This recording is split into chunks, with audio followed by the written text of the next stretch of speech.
Hello guys, I welcome you all to SSCB. आज के इस वीडियो में हम फिर से इकोनॉमिक्स के एक और लेक्चर को देखेंगे। हमने इकोनॉमिक्स के इसके पहले 2 लेक्चर देखे हैं, जिसमें हमने पहले बेसिक कॉन्सेप्ट थोड़े से देखे थे, उसके बाद हमने बजट शुरू किया था। तो आज के इस वीडियो में बजट ही टॉपिक को आगे बढ़ाऊंगा। और हमने पिछले वीडियो में बजट कहाँ तक देख लिया था, इनकम कर रहे थे हम लोग।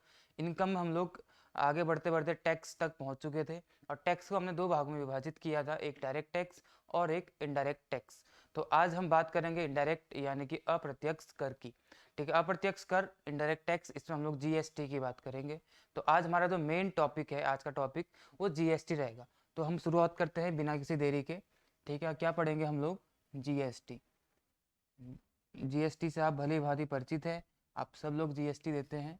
ठीक है, देखो मैंने क्या बताया था, डायरेक्ट टैक्स वो टैक्स होते हैं जो नॉन ट्रांसफरेबल नेचर के होते हैं, मतलब जिस व्यक्ति पे उस टैक्स को लगाया जाएगा उसी व्यक्ति को वो पे करना पड़ेगा, ये होता है डायरेक्ट टैक्स। लेकिन इनडायरेक्ट टैक्स वो टैक्स होते हैं जो अगर किसी व्यक्ति पे लगाया जाए तो किसी अन्य व्यक्ति पे उसका बर्डन डाल सकता है। जैसे आपको पता है, आप होटल में खाना खाने के लिए जाते हैं, जीएसटी तो लगता है होटल के मालिक पे, लेकिन देते कौन है? कस्टमर्स। तो हम लोग जीएसटी को देखते हैं और हम ज़्यादा टाइम वेस्ट नहीं करते। इससे पहले के 1-2 लेक्चर्स को आप जरूर देख लेना, आपके लिए इंपॉर्टेंट साबित होंगे। तो देखो, सबसे पहले जीएसटी का मतलब क्या है? जीएसटी है गुड्स एंड सर्विसेज टैक्स। ठीक है, यह है गुड्स एंड सर्विस टैक्स। देखिए गुड्स, अब गुड यहाँ पे अच्छा, इसका मतलब अच्छा नहीं है। ठीक है, ये मत समझना गुड मतलब अच्छा है। यहाँ पे गुड्स होता है वस्तु। ठीक है, तो ये है वस्तु एवं सेवा कर। ठीक है, वस्तु एवं सेवा कर, इसको हम लोग क्या बोलते हैं? GST, goods and service tax. देखिए जीएसटी की शुरुआत कब हुई थी? कब जीएसटी को लागू किया गया था? कब शुरुआत की गई थी? आपको पता होगा 1 जुलाई 2017 को इस टैक्स की शुरुआत कर दी गई थी। और ये एक इनडायरेक्ट टैक्स है और इसको हम लोग डेस्टिनेशन बेस्ड टैक्स बोलते हैं। ठीक है, ये पॉइंट्स आपको याद रखने हैं। ठीक है, क्या है पॉइंट्स? इसकी शुरुआत कब हुई थी? 1 जुलाई 2017। 1 जुलाई 2017 को हमने इसको शुरू किया था, मतलब गवर्नमेंट ने शुरू किया था। और इसको क्या बोलते हैं? ये इनडायरेक्ट टैक्स है, तो आपको पता ही है। और ये कहलाता है डेस्टिनेशन बेस्ड टैक्स। ठीक है, डेस्टिनेशन बेस्ड क्या होता है आगे बताऊंगा आपको। डेस्टिनेशन बेस्ड टैक्स क्या होता है? डेस्टिनेशन बेस्ड टैक्स ये भी बताता हूँ थोड़ी देर में। ठीक है, ये 2-3 पॉइंट्स आपको जीएसटी के बारे में याद रखने हैं। तो देखिए, इससे पहले भी देश चल रहा था हमारा, आगे भी देश चलता रहेगा। तो जीएसटी की ज़रूरत हमें क्यों पड़ी? क्यों इस जीएसटी को लाया गया? तो इसको समझने के लिए हम चलते हैं अगली स्लाइड पर। ठीक है, यहाँ आपको बताता हूँ कि जीएसटी क्यों लाया गया। देखिए, जीएसटी इंट्रोड्यूस होने से पहले हमारे टैक्स सिस्टम में, हमारी कर प्रणाली है, उसमें कुछ प्रॉब्लम्स चल रही थी। जिसमें से पहली प्रॉब्लम अगर मैं बोलूँ तो कौन सी चल रही थी, कि हमारा जो टैक्स सिस्टम था वो अनयूनिफॉर्म था। टैक्स सिस्टम हमारा कैसा था? जीएसटी लागू होने से पहले टैक्स सिस्टम बहुत ज़्यादा हमारा अनयूनिफॉर्म था। अब अनयूनिफॉर्म का मतलब क्या है? क्या बोलना चाहता हूँ मैं अनयूनिफॉर्म से? अनयूनिफॉर्म मतलब है कि जैसे जीएसटी लागू होने से पहले अगर कोई चीज़, अगर आपकी जैसे उत्तराखंड में प्रोड्यूस हो रही है, उसको कहीं अगर आप कहीं और जा कर के बेचेंगे, या फिर कोई वस्तु कहीं भी आप खरीद बेच रहे हैं, तो उसमें स्थान के हिसाब से अलग अलग जगह पे अलग अलग तरह का टैक्स लगता था। जैसे आपको पता होगा, एक वैट होता था, value addition tax, sales tax, ये सब चीज़ें। अगर एक ही वस्तु को आप उत्तराखंड में बेचते हैं तो वो वहाँ पे टैक्स अलग रहेगा, उसका यूपी में बेचेंगे तो अलग रहेगा, बिहार में बेचेंगे तो उसी वस्तु पर टैक्स अलग रहेगा। तो इस तरीके से अनयूनिफॉर्म था, यानी कि यूनिफॉर्म तरीके से टैक्स सिस्टम हमारा नहीं चलता था। तो इस चीज़ को हटाने के लिए जीएसटी लाया गया। और जीएसटी लाया गया, इसकी टैगलाइन क्या थी? आपसे टैगलाइन पूछी जाती है। ठीक है, जीएसटी की टैगलाइन क्या है? इस अनयूनिफॉर्मिटी को कैसे हटाया गया? इसकी टैगलाइन क्या थी? वन नेशन वन टैक्स, यानी कि पूरा हमारा एक राष्ट्र एक कर। वन नेशन वन टैक्स, इसका मतलब है कि आप पूरे देश में कहीं पे जाके भी इसको बेचेंगे तो आपको उस वस्तु पे सेम कर देखने को मिलेगा। ऐसा नहीं है कि अगर आप उसको बिहार में बेचेंगे तो अलग टैक्स रहेगा, उत्तर प्रदेश में बेचेंगे तो अलग टैक्स रहेगा। ऐसा नहीं है। ऐसा कब होता था? जीएसटी इंट्रोड्यूस होने से पहले। इस यूनिफॉर्मिटी को हटाने के लिए लाया गया था जीएसटी। और दूसरा क्या था, आप बोल सकते हैं दूसरा जो प्रॉब्लम जिसकी वजह से इसको लाया गया था, वो कहलाता है कास्केडिंग इफेक्ट। ठीक है, इसको हम बोलते हैं कास्केडिंग इफेक्ट। मतलब हमारे टैक्स सिस्टम में जीएसटी आने से पहले कास्केडिंग इफेक्ट की प्रॉब्लम चल रही थी। कास्केडिंग इफेक्ट बहुत ज़्यादा हमारे टैक्स सिस्टम में था। अब ये कास्केडिंग इफेक्ट का मतलब क्या है, क्या मतलब है कास्केडिंग इफेक्ट? कास्केडिंग होता है, कास्केडिंग इफेक्ट मतलब कर के ऊपर कर, टैक्स दे रहे हैं उसके ऊपर टैक्स। ठीक है, कर के ऊपर कर, आप ऐसे बोल सकते हैं इसको। जब कर के ऊपर कर लगता है, इसको हम क्या बोलते हैं, कास्केडिंग इफेक्ट हो रहा है टैक्स सिस्टम में। अगर आप एक टैक्स दे रहे हैं, उसके ऊपर फिर से एक टैक्स, उसके ऊपर अगेन एक टैक्स, तो ये प्रॉब्लम हमारे देश में चल रही थी। इसको समझाता हूँ कि इसका क्या मतलब है, कास्केडिंग इफेक्ट है ये तो आपको समझ आ गया होगा। ठीक है, देखते हैं कास्केडिंग इफेक्ट। देखो, बिफोर जीएसटी, जीएसटी आने से पहले और जीएसटी आने के बाद की बात करते हैं। तो अगर जीएसटी आने से पहले हम देखेंगे, यहाँ पे इसको मैं ले लेता हूँ बिफोर, और ये है इस तरफ वाला जीएसटी आने के बाद, यानी कि आफ्टर। देखते हैं कास्केडिंग इफेक्ट क्या था। मान लो जीएसटी आने से पहले की बात करता हूँ, आपको कोई प्रोडक्ट बनाना है, मैन्युफैक्चर करना है, तो आप उसके लिए रॉ मटेरियल खरीदोगे। तो रॉ मटेरियल मतलब कच्चा माल खरीदोगे। मान लेते हैं कि वो 100 रुपये का आपको मिला, कच्चा माल मिला आपको कितने का, 100 रुपये का आपको कच्चा माल मिला, रॉ मटेरियल 100 रुपये का था। अब जब आप इसको लेकर के आए, तो रॉ मटेरियल लाने पर आपको इसमें टैक्स पड़ गया, और मान लेते हो टैक्स कितने का पड़ गया, 5 रुपये का इस पर टैक्स पड़ गया। ठीक है, यहाँ पे रॉ मटेरियल आपने लिया, और रॉ मटेरियल लेने पर आप पे एक गवर्नमेंट की तरफ से टैक्स पड़ गया। तो इसकी टोटल कॉस्ट क्या हो गई, 105 रुपये हो गई। जो चीज़ 100 रुपये की थी, अब वो कितने की हो चुकी है, 105, क्योंकि उसमें 5 रुपये का टैक्स पड़ चुका था। अब क्या होता था इसके बाद, अब आप रॉ मटेरियल लेके आए, तो आप ऐसे कैसे तो नहीं रखेंगे उसको, उसका प्रोडक्ट बनाएंगे, तो उसमें आप क्या करेंगे, वैल्यू ऐड करेंगे। ठीक है, उसमें आप वैल्यू का एडिशन करते थे। वैल्यू एडिशन मतलब, मान लीजिए आप एक शर्ट का कपड़ा लेकर के आए, आप कमीज का कपड़ा लेकर के आए, आपको कमीज बनानी है, तो अब वो कमीज का कपड़ा लेके आएंगे, वैसे तो नहीं बन जाएगी, उसमें कुछ चीज़ें लगानी पड़ेंगी आपको। जैसे उसमें बटन होते हैं, तो बटन लगाने पड़ेंगे। तो ये चीज़ें होती हैं वैल्यू ऐड करना, उस पर हम कुछ ना कुछ ऐड करते जाते हैं। तो मान लीजिए आपने वैल्यू ऐड करी उसमें 50 रुपये की। ठीक है, आपने उसमें वैल्यू ऐड करी 50 रुपये की, तो अब ये कितने का हो गया, 155 का हो गया। ठीक है, वैल्यू ऐड करने के बाद ये टैक्स नहीं है। ठीक है, वैल्यू ऐड ये टैक्स नहीं है, ये आपने इतने की इसमें वैल्यू ऐड करी है, यानी कि बटन वगैरह जो आपने लगाए हैं इस कपड़े में, उसमें आपका खर्चा 50 रुपये आया है। तो अब ये कितना हो गया, 155 हो गया। तो वैल्यू ऐड करने पर भी टैक्स लगता था, कि आपने जो जो वैल्यू ऐड करी है उस पर भी टैक्स लगता था। तो वो कितना लग गया, हमने मान लिया कितना लग गया, हम मान लेते हैं कि 50 रुपये लग गया। ठीक है, वैल्यू नहीं, 50 नहीं मानते, इसको थोड़ा कम कर लेते हैं, ऐसे लिख लेते हैं, कुछ भी लिख लेते हैं, मतलब 20 रुपये लग गया। ठीक है, 20 रुपये टैक्स लग गया, तो ये कितना हो गया, 175 हो गया। ठीक है, तो वैल्यू ऐड करी आपने 50 रुपये की, और उस पर 20 रुपये का टैक्स पड़ गया। तो अभी पूरी चीज़ कितनी की हो गई, 175 रुपये की हो गई। मैं उम्मीद करता हूँ आपको यहाँ तक समझ आ रहा होगा। देखिए, पहला टैक्स आपको यहाँ पे पड़ा, उसके बाद आपने इसमें वैल्यू ऐड करी, तो ये इतने की बन गई। वैल्यू ऐड करने पर भी टैक्स पड़ गया आप पे, तो ये टैक्स पड़ के मान लो 50 में कितने का टैक्स पड़ा, 20 का टैक्स पड़ गया, तो कितने की हो गई, ये वस्तु अब 175 की हो चुकी है। अब ये बेचने के लिए तैयार है, मतलब अब ये अपनी फाइनल स्टेज पर है, अब इसको बेचना है। जब आप इसको बेचोगे, तो बेचने पर भी इस पर एक टैक्स पड़ेगा। ठीक है, इसको बेचोगे जब, तो सेल्स टैक्स बोलते हैं उसको, बेचने पे एक टैक्स पड़ेगा। मान लो 25 रुपये लग गया। ठीक है, तो ये वस्तु कितने की हो गई, 200 रुपये की हो गई।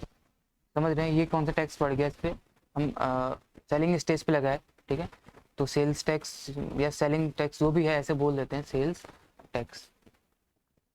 जब आप ये बेच रहे हैं, तो बेचने पर भी आप पे इस पे टैक्स पड़ गया, गवर्नमेंट ने फिर से टैक्स ले लिया। देखो, रॉ मटेरियल लिया आपने, उस पर एक टैक्स पड़ गया 5 रुपये, तो 105 की हो गई। फिर उस पर आपने वैल्यू ऐड करी 50 की, तो ये वस्तु कितनी की हो गई, 155 की हो गई। अब ये वस्तु में जो आपने वैल्यू ऐड करी थी, इस पे एक और टैक्स पड़ गया वैल्यू एडिशन पे, 20 रुपये का पड़ गया, तो ये वस्तु कितने की हो गई, 175 की हो गई। अब आप इसको बेचने जाओगे, तो गवर्नमेंट आपसे फिर से टैक्स ले लेगी, और वो आपने मान लो 25 रुपये लिया है, तो ये 200 रुपये की वस्तु हो गई। जो था 100 रुपये का, वो हो गया 200 रुपये का। ठीक है, देखो यहाँ पे आपको क्या दिख रहा है, टैक्स के ऊपर टैक्स, टैक्स के ऊपर टैक्स आपको दिखते चले जा रहे हैं। यानी कि यहाँ पे भी टैक्स यहाँ पे टैक्स लगा था, फिर ये टैक्स लगा, फिर ये टैक्स लगा, यानी कि एक ही वस्तु पे इतने बार टैक्स लगता चला गया। तो यही होता है कास्केडिंग इफेक्ट, जितनी स्टेज से होकर के वस्तु जा रही है, उतनी उतनी स्टेज पे इस पे टैक्स लगता चला जा रहा है। तो ये होता है कास्केडिंग इफेक्ट। तो इसके बाद क्या हुआ, जब जीएसटी इंट्रोड्यूस हो गया, तो मान लीजिए आपने रॉ मटेरियल यही 100 रुपये का लिया था। ठीक है, आपने 100 रुपए का ये मटेरियल लिया था, रॉ मटेरियल, तो वो अब यहाँ पे टैक्स नहीं लगाएंगे, यानी कि एक जो 5 रुपए का टैक्स था, ये टैक्स यहाँ पे नहीं लगा, तो टैक्स कितने, ये वाला टैक्स यहाँ पे नहीं लगा, तो वस्तु अभी भी कितने की है, 100 रुपए की ही है। ठीक है, अब इसके बाद आपने क्या किया, वैल्यू एडिशन किया, ये तो टैक्स नहीं है वैल्यू एडिशन, तो आपने यहाँ पे फिर से VA किया, वैल्यू ऐड किया, तो कितने का किया, 50 रुपए का किया आपने, तो 50 का किया तो कितने की हो गई, 155 की हो गई। ठीक है, अभी तक कोई टैक्स इस पे नहीं पड़ा है। अब देखो इसके बाद इस पे एक टैक्स पड़ा था यहाँ पर वैल्यू ऐड करने का, लेकिन यहाँ पे आप कोई टैक्स नहीं पड़ेगा GST आने के बाद, ना आपका यहाँ पे टैक्स पड़ा इसको खरीदने पे, ना वैल्यू एडिशन पे इसमें टैक्स पड़ेगा, तो ये भी 0 हो गया। तो अभी भी वस्तु कितने की रहेगी, 155 की रहेगी। अब अगर आप इसको बेचना चाहते हो तो बेचने वाली स्टेज पे यहाँ पे टैक्स लगाया जाता है। GST में केवल और केवल लास्ट स्टेज पे टैक्स लगता है, स्टार्टिंग की स्टेज पे नहीं लगता है। तो यहाँ पे सेलिंग स्टेज पे आ चुके हैं, सेलिंग स्टेज पे कितने का टैक्स था, 25 रुपए का टैक्स लगाया गया था, तो यहाँ पे हमने 25 रुपए का टैक्स लगा दिया, तो अभी कितने की हो जाएगी, 180 रुपीज़ की। ठीक है, तो यहाँ पे GST आने के बाद क्या किया गया, GST आने के बाद किया ये गया कि जो टैक्स हमारा पहले से लगता चला आ रहा था यहाँ पे, ये सब हटा करके फाइनल स्टेज पे टैक्स लगाया गया, केवल और केवल यहाँ पे टैक्स लगाया गया, जो कि एक फाइनल स्टेज है। लेकिन इससे पहले क्या होता था, जितनी स्टेज से होकर के प्रोडक्ट निकलता था उतनी स्टेज पे इस पे टैक्स पड़ता चला जाता था, जिस वजह से ही महंगी होती। देखिए पहले यही चीज़ 200 रुपये की बिक्री थी, अब ये कितने की हो गई, 180 रुपीज़ की हो गई। ठीक है, इस मकसद के साथ इस GST को इंट्रोड्यूस किया गया था। तो यही आपका क्या है, कास्केडिंग इफेक्ट है। इस इफेक्ट को कम करने के लिए क्या किया गया था, GST इंट्रोड्यूस किया गया था, और इसमें यूनिफॉर्मिटी लाने के लिए भी इसको इंट्रोड्यूस किया गया था। ठीक है, ये दो आपके रीजन हो गए। तो देखिए अब इसमें एक सोचने वाली बात क्या है, सोचने वाली बात ये है कि क्या जब हमने GST इंट्रोड्यूस कर दिया यहाँ पर, क्या इसके बाद हमारे आइटम सच में सस्ते हुए। ये तो मैंने आपको एग्जांपल बताया कि ऐसा ऐसा इसका मकसद था, ये सोच के ही बनाया गया था। क्या रियली वास्तव में ऐसा हुआ कि हमारी वस्तु जो 200 की थी वो 180 में मिली? शायद हमें ऐसा देखने को नहीं मिला। ऐसा क्यों हुआ? ऐसा इसीलिए हुआ क्योंकि जो वस्तु थी, जैसे मान लो जी स्टार्टिंग में कहाँ से शुरू हुई, रॉ मटेरियल से तो शुरू किया गया था सारा का सारा खेल, तो इंटरनल कॉस्ट ही बढ़ा दी गई इनकी। अगर आप इंटरनल कॉस्ट बढ़ा दोगे, ठीक है, तो आप टैक्स कम, टैक्स भले ही मत लो, आपने अगर इंटरनल कॉस्ट बढ़ा दी है किसी भी चीज़ की, तो ऑटोमेटिकली फाइनल स्टेज पे टैक्स लगाने के बाद भी उसके रेट बढ़े ही रहेंगे, उसके रेट कम नहीं होंगे। तो आपको ये समझना है कि इसके रेट्स कम क्यों नहीं हुए। इसलिए नहीं हुए क्योंकि आपने इंटरनल कॉस्ट तो बढ़ा दी उसकी, पहले इंटरनल कॉस्ट कम रही होगी लेकिन अब इंटरनल कॉस्ट बढ़ा दी गई है। इसीलिए हमें दिख रहा है कि GST केवल और केवल फाइनल स्टेज पे लग रहा है, लेकिन इंटरनल कॉस्ट बढ़ने की वजह से चीज़ें सस्ती नहीं हुई, जो कि हमें यहाँ दिख रहा था। 200 की 180 पे दिख रही थी, लेकिन एक्चुअली में ऐसा नहीं हुआ क्योंकि इंटरनल कॉस्ट बढ़ चुकी थी। मैं समझता हूँ आपको ये चीज़ समझ में आ रही होगी, लेमैन वाली भाषा में आपको बता रहा हूँ। ठीक है, आपको समझ आ रहा होगा GST कैसे काम करता है और क्या इसमें हो रहा है। तो ये सब कुछ था। तो देखिए इतनी चीज़ आपको समझ आई होगी, ऐसी ऐसी मैं उम्मीद करता हूँ। देखिए अब हम इसके आगे बढ़ते हैं, तो इसके आगे हम अब क्या देखेंगे, इसके आगे हम ये देखेंगे कि GST में ट्रांजेक्शन्स को देखेंगे कि GST आने के बाद ट्रांजेक्शन्स कैसे होते हैं और GST आने से पहले ट्रांजेक्शन्स कैसे होते थे। इस चीज़ को हम लोग देख लेते हैं। क्या मतलब है मेरा कहने का? देखिए ट्रांजेक्शन्स का मतलब क्या होता है, हम ट्रांजेक्शन देख लेते हैं। ये मैंने लिखा ट्रांजेक्शन, इसका मतलब हिंदी में अगर मैं बोलूँ तो लेन देन आप बोल सकते हैं। जो हमारा लेन देन हिसाब किताब ये है, ये सबको ट्रांजेक्शन कहलाता है। देखिए दो तरीके की ट्रांजेक्शन आपको देखने को मिल जाती है। ट्रांजेक्शन कितने तरीके की होती हैं?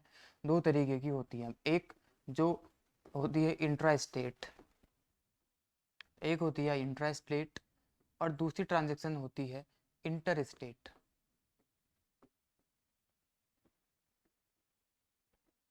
दो तरीके की ट्रांजेक्शन आपको देखने को मिलती हैं, एक इंट्रा स्टेट और एक इंटर स्टेट। इन दोनों में डिफरेंस क्या है, इंट्रा स्टेट और इंटर स्टेट में? देखिए इंट्रा स्टेट ट्रांजेक्शन जो होती है, इसमें ट्रांजेक्शन जो होती है एक ही स्टेट बाउंड्री के अंदर होती है। मान लो मैं यहाँ पे लिख देता हूँ पहले, एक ही स्टेट बाउंड्री में ये ट्रांजेक्शन होगी। मतलब क्या है, अगर कोई प्रोडक्ट उत्तराखंड में बना है, यहाँ पे प्रोड्यूस हो रहा है और यहीं पे ये बिक रहा है, तो वो जो ट्रांजेक्शन हो रही है, यहीं पे खरीदा गया, यहीं पे बेचा गया, तो वो चीज़ कहाँ पे आती है? इंट्रा स्टेट ट्रांजेक्शन उसमें होता है। और इंटर स्टेट में क्या होता है? इंटर स्टेट में क्या होता है कि अलग अलग स्टेट में ट्रांजेक्शन होती है। मान लो उत्तराखंड में अगर वो बना है और यूपी में वो बिक रहा है, तो इनके बीच जो ट्रांजेक्शन होगी वो इंटर स्टेट में है, यानी कि इसमें अलग अलग स्टेट के बीच ट्रांजेक्शन होता है, अलग अलग जगहों पे अलग अलग स्टेट के बीच इसमें ट्रांजेक्शन होता है।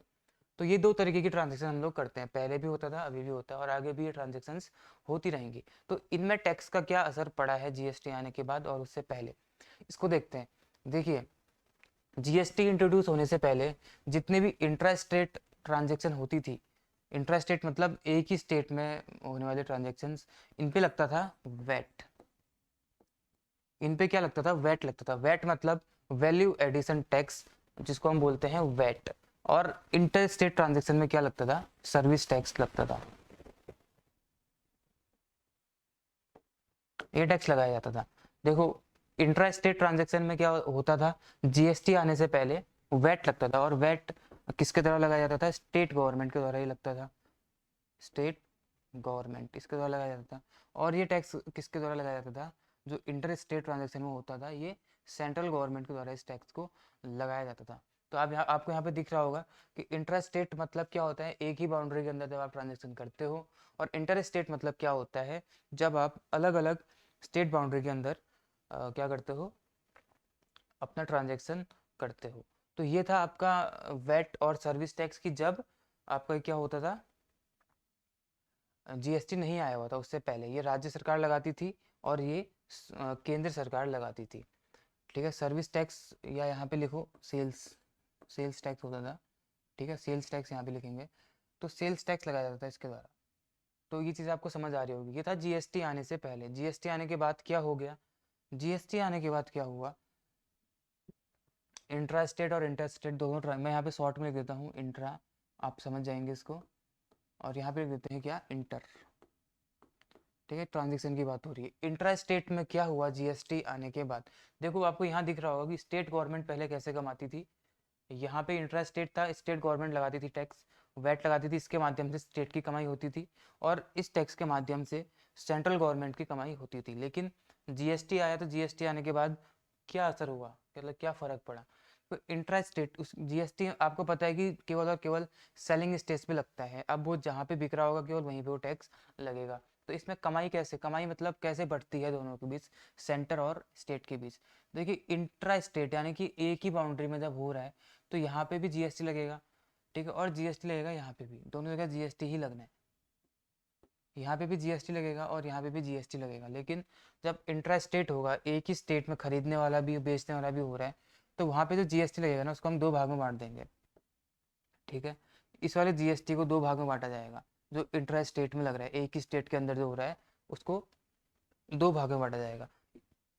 इसमें से एक हिस्सा, जैसे कोई वस्तु बिकी, उसमें जो जीएसटी प्राप्त हुआ उसको दो भागों में बांट दिया गया।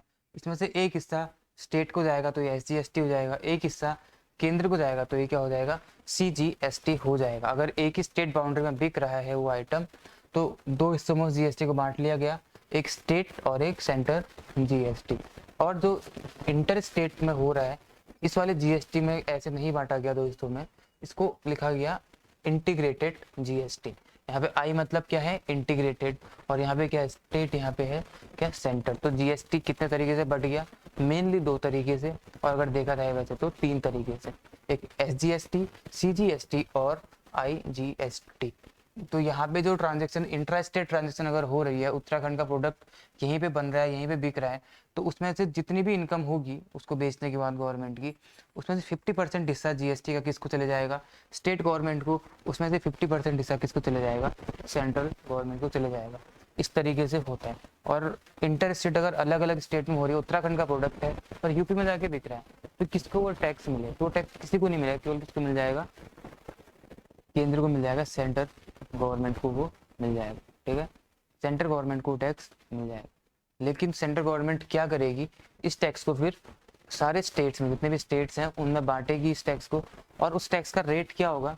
ये ऐसा नहीं है कि वो यूनिफॉर्म ही जरूरी नहीं कि वो 50-50% ही बांटे या 20-20% हर स्टेट में बांटे, ऐसा नहीं है।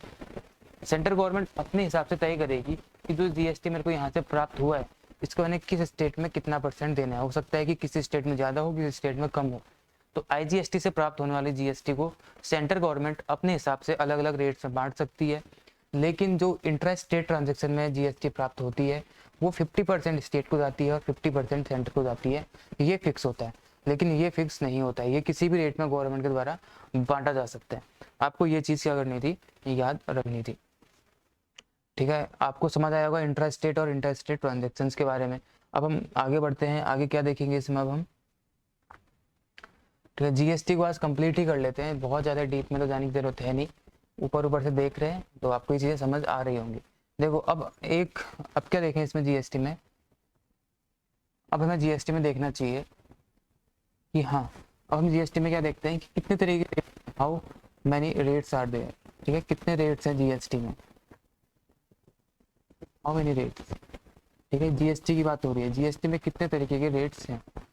ठीक है, कितने तरीके के रेट्स हैं, 5 तरीके के रेट्स हैं जीएसटी में, मतलब जीएसटी में 5 रेट हैं।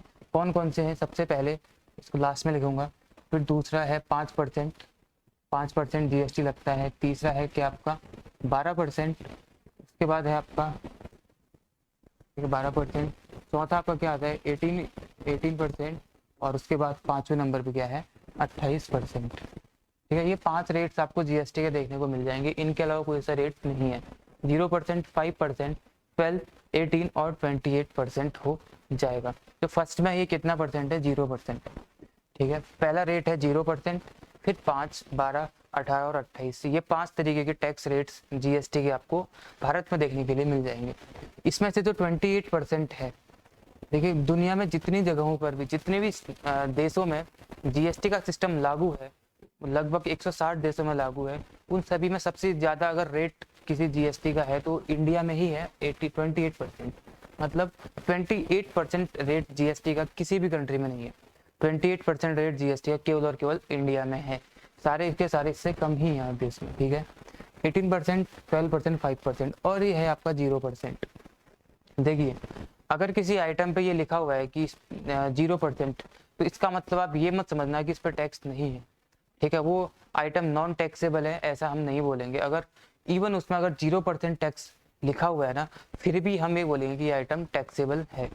आप कभी भी ये मत बोलना अगर 0% लिखा है तो नॉन टैक्सेबल है, 0% लिखा है इसके बावजूद भी वो क्या है, एक टैक्सेबल होता है। 0% अमाउंट भी क्या है, टैक्सेबल, ये नॉन टैक्सेबल नहीं है। हो सकता है कल के दिन गवर्नमेंट इसको बढ़ा करके 1% कर दे, 2% कर दे, इसीलिए 0% एक टैक्स है। तो उस आइटम पे टैक्स तो है लेकिन कितना परसेंट है, 0% है, ये आपको बोलना है। कभी भी आप ये नहीं बोलेंगे 0% मतलब नॉन टैक्सेबल, ऐसा नहीं बोलेंगे। ठीक है, ये है टैक्सेबल है। तो ये 5 तरीके के रेट्स आपको देखने को मिल जाएंगे, जिसमें 28% वाला रेट जो आपको दिख रहा है ये भारत में ही है सबसे ज़्यादा, इससे ज़्यादा टैक्स रेट किसी और कंट्री में नहीं है। और 0% वाला आपको दिखाई दे रहा है, वो 0% वाला रेट आपका टैक्सेबल रेट है, यानी कि जिस आइटम पे भी लगेगा वो टैक्सेबल आइटम होगा, नॉन टैक्सेबल आइटम वो नहीं होगा। ठीक है, इसके बाद देखते हैं आगे। देखो 2 रेट और हैं जिनको हम इसमें इंक्लूड नहीं कर रहे हैं, 2 एक्सक्लूसिव रेट्स हैं, 2 एक्सक्लूसिव रेट्स हैं जो मतलब इसमें इंक्लूड नहीं किए गए हैं, वो भी जीएसटी में ही आते हैं। 2 एक्सक्लूसिव रेट्स वो कौन कौन से हैं, एक आपका 0.25%। ठीक है, ये हो गया आपका 0.25। 0.25% रेट कहाँ पे लगाया जाता है, जितने भी आपने देखे होंगे क्या होते हैं, कीमती पत्थर होते हैं, जैसे डायमंड हो गया। ठीक है, डायमंड हो गया या फिर जो रूबी होता है, डायमंड और रूबी, इन सब पे जो टैक्स रेट लगता है वो क्या होता है 0.25% होता है। ये एक एक्सक्लूसिव रेट है, यानी कि ये इन 5 में नहीं आ रहा है, लेकिन ये भी एक क्या है जीएसटी का ही रेट है। ठीक है, इन 5 में नहीं लिखते हैं, अलग से लिखते हैं, लेकिन 0.25 भी एक क्या है टैक्स रेट है। इसके बाद 3%, 3% किस पे लगता है, जो प्रीसियस मेटल होते हैं जैसे गोल्ड हो गया आपका, प्लेटिनम हो गया, इन सब पे क्या लगता है 3% लगता है। आपको ये रेट याद रखने पूछ भी लिए जाते हैं। ठीक है, गोल्ड, प्लेटिनम या प्रीसियस मेटल पे कितना रेट लगता है, 3% का लगता है। डायमंड रूबी पे 0.25 का लगता है। और वैसे 5 रेट्स हैं जीएसटी के और 2 क्या हैं एक्सक्लूसिव रेट्स हैं। ये आपको मैंने क्या बताया, रेट्स के बारे में बता दिया। अब इसमें क्या देखेंगे हम। ठीक है, हम कहाँ, हमने क्या देख लिया, रेट देख लिया आपका, और ट्रांजेक्शन देख लिए स्टार्टिंग में, और क्या देखा आपका। ठीक है, ये कास्केडिंग इफेक्ट देख लिया हमने, ये सारी चीज़ें हमने इसमें देख ली है। देखो इसमें 3-4 चीज़ें ऐसी हैं जो कि क्या है आपके, देखिए जीएसटी तो वैसे सारे ही पदार्थों पे सभी चीज़ों पे लगा दिया गया, लेकिन कुछ चीज़ें जो जीएसटी से बाहर रखी गई हैं। जीएसटी से बाहर कौन सी चीज़ है, इन भी जीएसटी नहीं लगता। जीएसटी से बाहर कौन कौन सी चीज़ें हैं जिनमें जीएसटी नहीं लगता है। सबसे पहले आप बोलेंगे क्या, पेट्रोलियम पदार्थ जो होते हैं, पेट्रोलियम पदार्थों पर जीएसटी नहीं लगता है। और जो आपके रियल एस्टेट होते हैं, यानी कि ज़मीन का जो काम होता है, आपको देखा होगा कि ज़मीन के रेट किसी स्टेट में कुछ और होते हैं, किसी स्टेट में कुछ और, क्योंकि उसमें जीएसटी नहीं लगता है। और आपका एक होता है अल्कोहल, ठीक है, अल्कोहल पे भी क्या होता है, जीएसटी नहीं लगता है। पेट्रोलियम पदार्थों पे जीएसटी नहीं लगता है, और रियल एस्टेट में जीएसटी नहीं लगता है, और आपका अल्कोहल में भी जीएसटी नहीं लगाया जाता है। इसके अलावा एक चीज़ और रह गई, क्या छोड़ दिया, पेट्रोलियम, रियल एस्टेट, अल्कोहल, और हाँ एक इलेक्ट्रिसिटी, बिजली। ये जो 4 प्रोडक्ट हैं इनको जीएसटी से बाहर रखा गया है। इन चारों पर पेट्रोलियम, रियल एस्टेट, अल्कोहल और रियल इलेक्ट्रिसिटी, इन चारों पर जीएसटी नहीं लगता है, ठीक है, इनको जीएसटी से बाहर रखा गया। लेकिन इसका मतलब ये नहीं कि इन पर टैक्स नहीं लगता, टैक्स इन पर लगता है लेकिन जीएसटी नहीं लगता है, ठीक है। आपको ये चीज़ ध्यान, इसलिए आपने देखा होगा इलेक्ट्रिसिटी के रेट हर जगह अलग अलग होते हैं, रियल एस्टेट ज़मीन के लिए रेट अलग अलग होते हैं, अल्कोहल के रेट अलग अलग होते हैं, और पेट्रोलियम के रेट भी क्या होते हैं, अलग अलग होते हैं। इसमें से जो आपका पेट्रोलियम है, पेट्रोलियम पे जो टैक्स लगाया जाता है स्टेट गवर्नमेंट लगाती है, आपको ये पता होगा। अल्कोहल पे भी स्टेट गवर्नमेंट अपना रेट लगाती है। अल्कोहल पे जो स्टेट गवर्नमेंट रेट लगाती है उसको क्या बोला जाता है, स्टेट एक्साइज ड्यूटी बोलते हैं, ये तो आपको पता ही होगा, ठीक है। और इस पे अल्कोहल पे जो लगाया जाता है उसको क्या बोलते हैं हम लोग, स्टेट एक्साइज ड्यूटी, ठीक है। पेट्रोलियम वाले को वैट बोलते हैं। ये चीज़ें थी इसमें।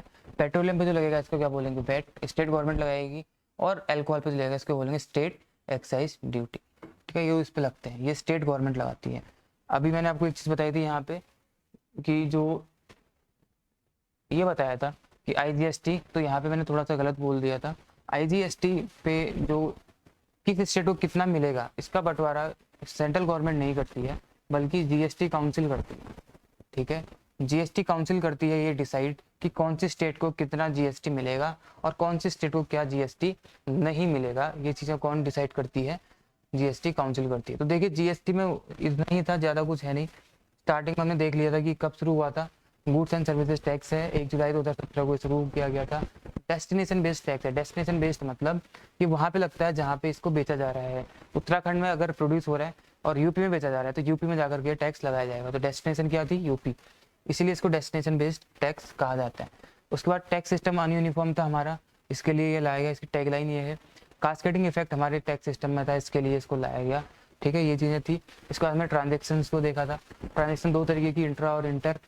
पहले इसको बोलते हैं एक ही स्टेट में जो बाउंड्री में, एक ही स्टेट बाउंड्री में जो होता था उसको इंटर स्टेट, और अलग अलग स्टेट बाउंड्री में जो होता था उसको इंटर स्टेट ट्रांजेक्शन बोलते हैं। इसमें वैट लगता था पहले, और इसमें क्या लगता था, सेल्स टैक्स लगता था। जीएसटी आने के बाद दोनों का जीएसटी लगाया गया, लेकिन इंट्रा में जीएसटी को एसजीएसटी और सीजीएसटी में बांटा गया। ये जाता था स्टेट को, या दिया जाता था सेंटर को, और यहाँ लगाया गया आईजीएसटी। आईजीएसटी में जीएसटी काउंसिल डिसाइड करती थी कि किस स्टेट को कितना % जीएसटी का दिया जाएगा। उसके बाद हमने क्या देखा, टैक्स रेट्स देखे। ये 5 तरीके के रेट्स आपको जीएसटी में देखने को मिल जाते हैं। 0% वाला भी टैक्सेबल है, नॉन टैक्सेबल नहीं होता है। और ये दुनिया में सबसे ज़्यादा टैक्स रेट हमारे ही देश में है, 28%। इनके अलावा 2 रेट और हैं जो इन पे नहीं रखे गए हैं। वो कौन से, 0.25 जो कि डायमंड, रूबी, कीमती पत्थरों को खरीदने पर लगाया जाता है। और एक है 3%। 3% किस पे लगाया जाता है, गोल्ड, प्लेटिनम, यानी कि प्रीसियस मेटल्स पर लगाया जाता है। इसके बाद हमने देखा जीएसटी से बाहर कौन से प्रोडक्ट रखे गए हैं। एक पेट्रोलियम, इस पे वैट लगता है, value addition tax state government का। ज़मीन के मामले, रियल एस्टेट, इन सब पे भी। और अल्कोहल और इलेक्ट्रिसिटी, ये सब जीएसटी काउंसिल से बाहर रखे गए हैं, ठीक है। अब लास्ट में एक छोटी सी बात आपको बता देता हूँ, आपको पता ही होगा वैसे तो, वैट और वैट बोल रहा हूँ, और क्या बोला आपको मैंने, स्टेट एक्साइज ड्यूटी, ठीक है। स्टेट एक्साइज ड्यूटी, इन दोनों में क्या डिफरेंस है, ऐसे कोई उतना खास डिफरेंस बताने की ज़रूरत है नहीं इसमें। केवल आप इतनी सी चीज़ याद रखेंगे कि जो वैट होता है ये वैल्यू एडिशन है, यानी कि जैसे कच्चा माल आपने खरीदा 100 रुपये का, तो उस पर कुछ वैल्यू ऐड करी, उस पर टैक्स पड़ेगा। और इस इन सबको जोड़ने के बाद क्या आएगा, एमआरपी निकल के आएगा कि मैक्सिमम रिटेल प्राइस, ठीक है। ये टैक्स जोड़ोगे आप, उसका ये सारी चीज़ें जोड़ोगे तो एमआरपी निकल के आएगा। स्टेट एक्साइज ड्यूटी में क्या होता है कि जो स्टार्टिंग में आप सब कुछ करते हैं, फिर एक रेट बनेगा जिस पे आप इसको बेचना चाहते हैं, तो इस रेट पर आप स्टेट एक्साइज ड्यूटी लगाते हो, उसके बाद जो फाइनल रेट बनता है उसको हम लोग क्या बोलते हैं, एमआरपी बोलते हैं। इतनी सी बात है बस। ये वैल्यू एडिशन टैक्स तो पहले लग जाता था, उसके बाद इन सबको जोड़ के एमआरपी निकल के आएगा, ठीक है। ये निकल गया, इसी में हमने इसको बेचना है, या इससे कम में बेचेंगे या इतने में बेचेंगे। लेकिन इसमें क्या होता है कि जो यहाँ पे रेट निकल के आए बेचने वाला, उस फाइनल रेट पर पे हम एक टैक्स लगाते हैं, उसके बाद एमआरपी बनता है इसमें। इतनी सी बात है वैट और एसईडी यानी कि स्टेट एक्साइज ड्यूटी में। तो आज के वीडियो में हमने जीएसटी को देखा, अब हम कल डायरेक्ट टैक्स को शुरू करेंगे, कल नहीं मतलब अगले वीडियो में, ठीक है। तब तक आप अपनी पढ़ाई को जारी रखो और इस जीएसटी को रिवाइज करो। डिस्क्रिप्शन में मैंने पीडीएफ फाइल दी हुई है जहाँ पे आप सबको ये सारी चीज़ें देखने को मिल जाएंगी, इसके नोट्स भी आप बना सकते हैं, ठीक है। तो फिर मिलते हैं आपको अगले वीडियो में अगले टॉपिक के साथ जो होगा डायरेक्ट टैक्सेस। तब तक आप बने रहिए हमारे साथ। Thank you. जय हिंद, जय भारत।